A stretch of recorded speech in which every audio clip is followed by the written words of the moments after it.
പെടുത്തി എല്ലാവർക്കും കൊടുക്കുകയാണ്. യൂസഫ് അലിക്കും കിട്ടും, മമ്മൂട്ടിക്കും കിട്ടും സംവരണം. യൂസഫ് അലിക്കും മമ്മൂട്ടിക്കും സംവരണം കിട്ടുകയാണ് മതപരമായി. അതേസമയം OBCക്ക് ഇത്ര ലക്ഷം രൂപ ഇത് നിശ്ചയിക്കുന്നു. അതുപോലെ തന്നെ പിന്നോക്കത്തിനും എല്ലാം അങ്ങനെ ഓരോരുത്തർക്കും അതിൻ്റെ മാനദണ്ഡം നിശ്ചയിച്ചിട്ടുണ്ട്.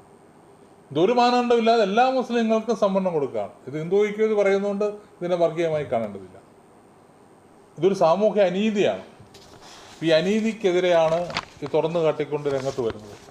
ഒരേ സമയം ന്യൂനപക്ഷ സംവരണവും പിന്നോക്ക സംവരണം കൈവശപ്പെടുത്തി ന്യൂനപക്ഷ സമൂഹം എല്ലാ രംഗത്തും മുന്നോട്ട് വരുമ്പോൾ അവകാശപ്പെട്ടത് പോലും നഷ്ടപ്പെടുന്നവരായി ഈ ഹിന്ദു സമൂഹത്തിലെ പിന്നോക്ക ജാതി സമൂഹങ്ങൾ മാറുകയാണ്. 90-ലധികം സമുദായങ്ങൾ OBH ഗ്രൂപ്പ് എന്ന് പറയുന്ന ഒരു കാറ്റഗറിയിലാണ്. OBH group 8. അതിനകത്ത് വണികവൈശ്യം മുതൽ വീരശൈവം മുതൽ മറ്റെല്ലാ സമൂഹങ്ങളെയും ഇതിനകത്താണ്. 3% സംവരണമുള്ളൂ. അതുപോലെ തന്നെ ഓരോരോ സമൂഹങ്ങൾക്കുള്ളത് കേരളത്തിലേക്ക് ഞാൻ പറഞ്ഞല്ലോ 15 തൊട്ട് 23% ആ സമ്മർദ്ദം കുറഞ്ഞ് ഇവിടെ എത്തുമ്പോൾ അത് 10%, 27% 10% മാറുകയാണ്. പിന്നോക്കാവസ്ഥയ്ക്ക് പരിഹാരം അവരാനുകൂല്യങ്ങൾ കൊടുത്ത് അവരെ മുന്നോട്ട് കൊണ്ടുവരിക എന്നതാണ് വേണ്ടത്.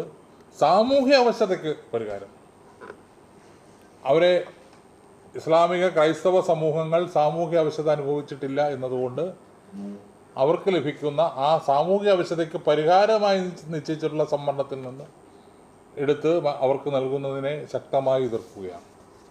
ഇപ്പോൾ Sachar committee, central for development studies തുടങ്ങിയ ഒരു പഠന റിപ്പോർട്ടിലും ഇവർ പിന്നോക്കമാണെന്ന് പറഞ്ഞിട്ടില്ലാത്ത സാഹചര്യത്തിൽ തന്നെ ഈ മതസംവരണം അവസാനിപ്പിക്കണം. കേരളത്തിൽ അതിരുവിട്ട ന്യൂനപക്ഷ പ്രീണനം അവസാനിപ്പിക്കണം.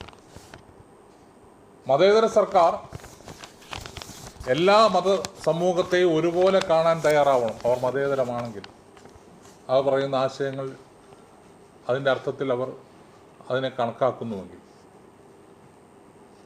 ന്യൂനപക്ഷങ്ങളെ പ്രീണിപ്പിച്ചുകൊണ്ട് അധികാരത്തിൻ്റെ പിൻബലത്തിൽ അവർക്ക് എല്ലാം വാരിക്കൂരി കൊടുത്ത് ഹിന്ദുക്കളെ പീഡിപ്പിക്കാനാണ് ശ്രമമെങ്കിൽ ശക്തമായി പ്രക്ഷോഭമായി രംഗത്ത് വരാനാണ് ഹിന്ദു ഐക്യം തീരുമാനിച്ചിട്ടുള്ളത്. നമ്മുടെ കോട്ടയം ജില്ലയിൽ തന്നെ വൈക്കത്ത് ചേർന്ന ഹിന്ദു ഐക്യ സംസ്ഥാന സമ്മേളനം ഈ വിവേചനത്തിനെതിരെ ശക്തമായ പ്രക്ഷോഭത്തിന് നേതൃത്വം കൊടുക്കാൻ തീരുമാനിച്ചിട്ടുണ്ട്. അതിൻ്റെ ഭാഗമായിട്ടാണ് ഈ കാര്യക്രമങ്ങളെല്ലാം വരുന്നത്.